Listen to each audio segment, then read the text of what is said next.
Good morning. This is Jason Dean for another with coming at you with another Film Fanatic video here from, of course, Film Fanatic headquarters.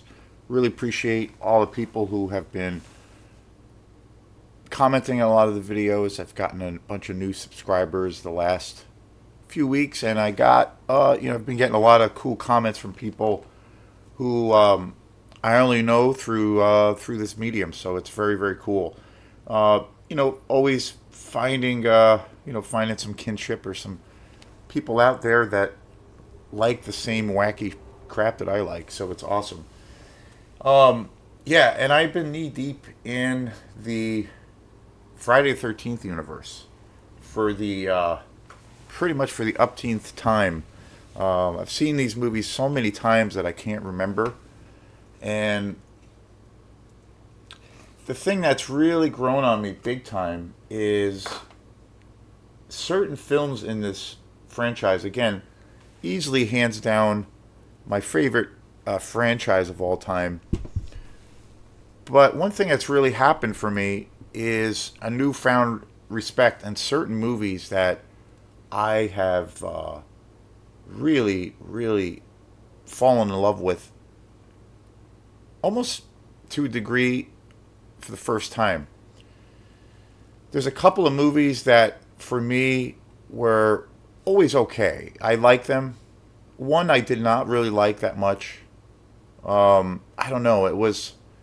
I think it was because I saw it at a pretty young age, and I was expecting it to be more adhering to kind of what you expect for this movie or this franchise. And it really did something completely different. And at the time, when it came out, and that movie is Jason Goes to Hell, I really had mixed things about it. And I'm going to be doing a show on that pretty soon. I have not done a show on that yet. That's going to be coming up. So when that happens, I got some big, for what it's worth, real big emotions and feelings around that film. It's really, that whole thing has taken off for me. So that movie I have a whole different appreciation for. And again, I've watched all of these movies so many, many times. And they're easy to digest, of course. They're easy to get through. So it's an easy thing. It's not like, it's not Shakespeare. But they're great. They're just awesome. And one of the other movies in the franchise that the last few years has really grown for me, which again, I thought I liked, and I thought it was, you know, pretty solid, and I thought it was good. And the other thing about it is, it's a movie that I think it's actually the only Friday the 13th movie I got a chance to see in the theater, and that is Jason Lives. And I remember seeing that in the theater as a little kid, and I always thought it was okay. I always thought it was good. But now that movie has grown on me over the years to such a degree that it's one of my favorites. It's really funny how certain things change, and certain things shift, due to what maybe that film or that art does to you, or how it resonates with you at a certain stage.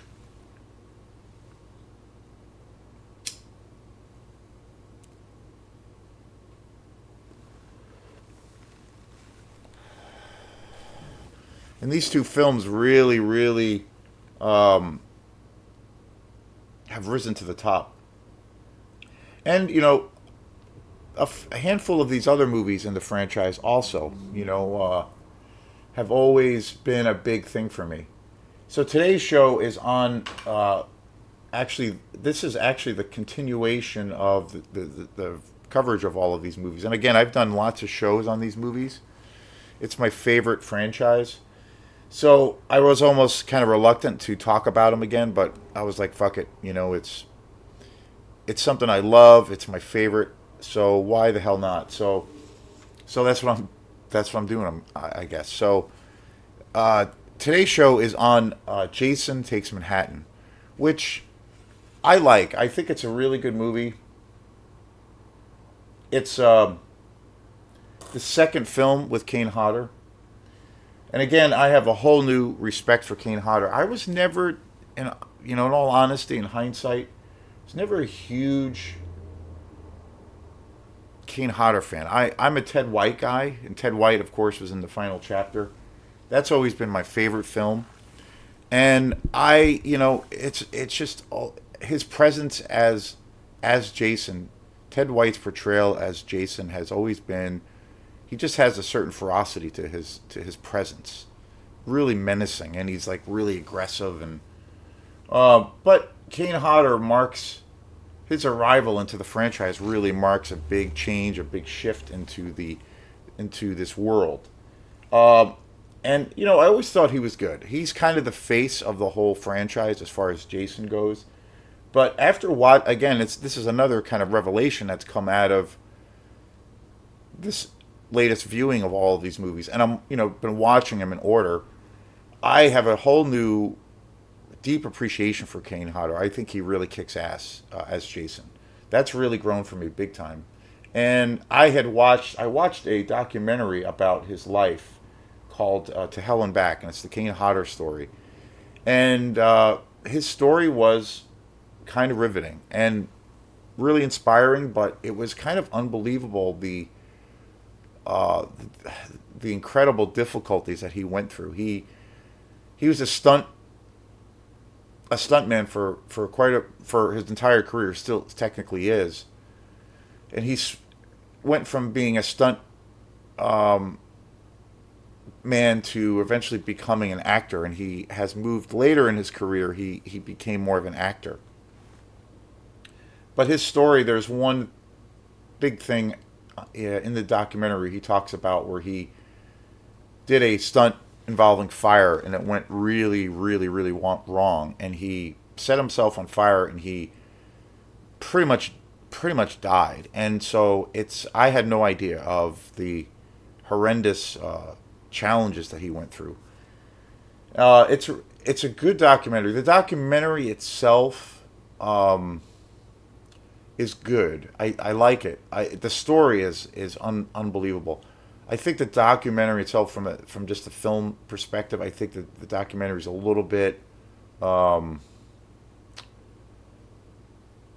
a little bit too long. I think it's almost 2 hours, and it's a little too long. And I think they they kind of made the movie overtly melodramatic, where it kind of almost takes away from the real story.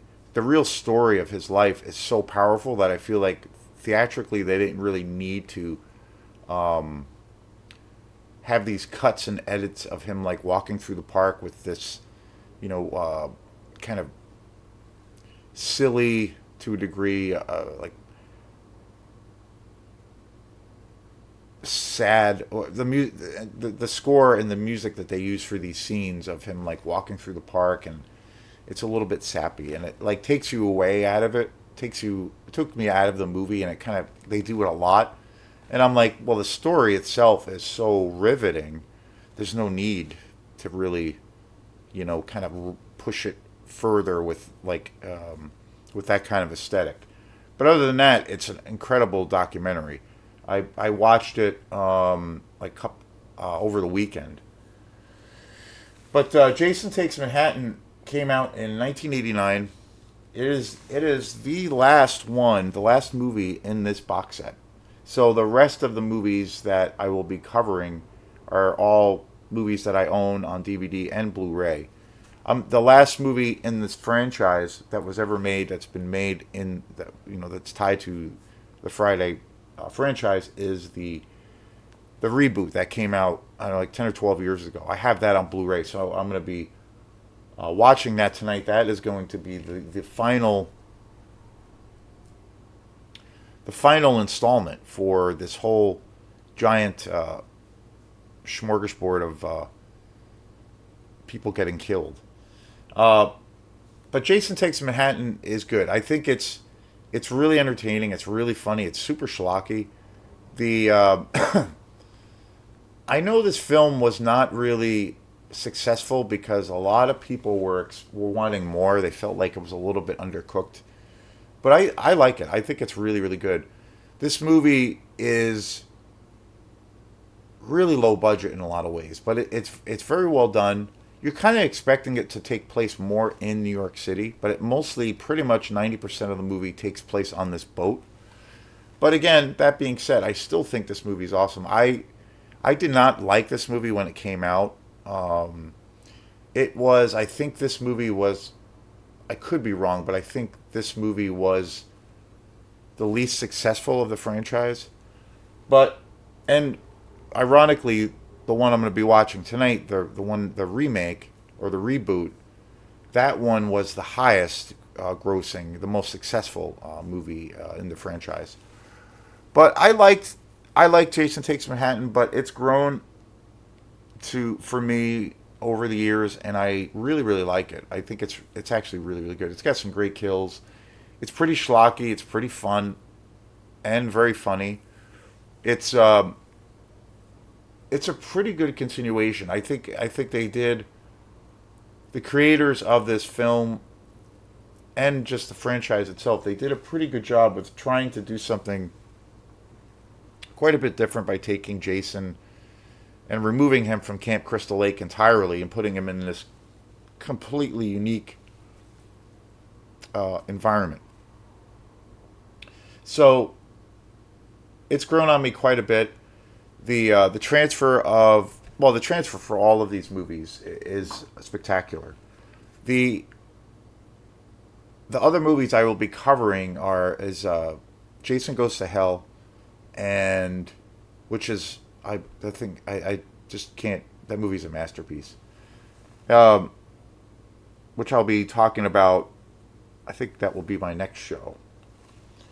The Jason Goes to Hell, which I only own on DVD, but it's a really good copy of the movie. It's a good transfer. It's got actually some really a lot of special features, which is great. Um,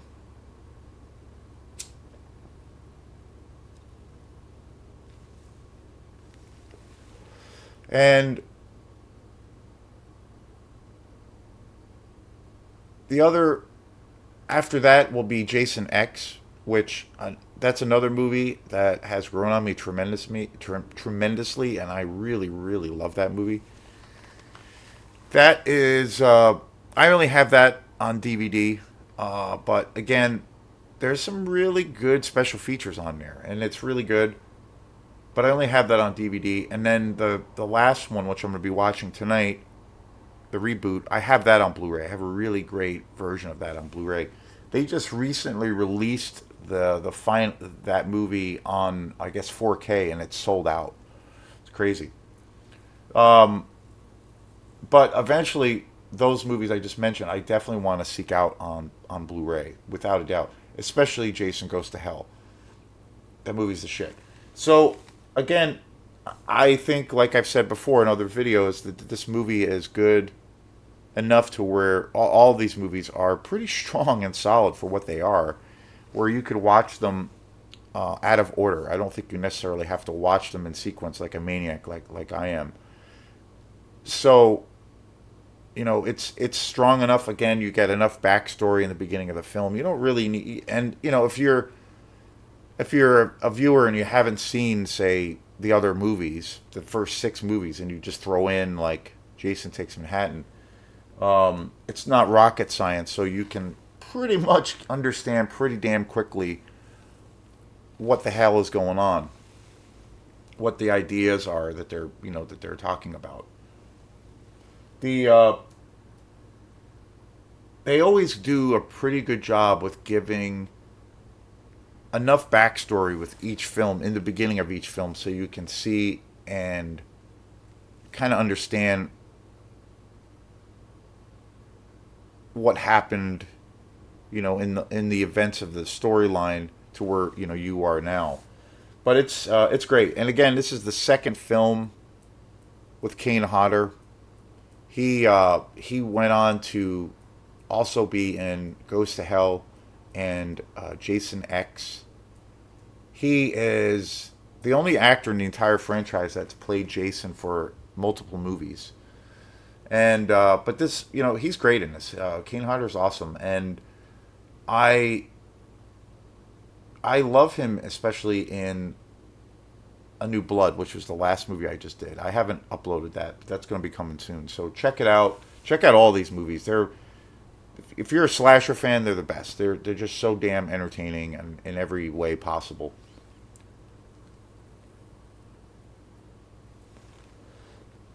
So thanks again, and we will see you next time. Peace.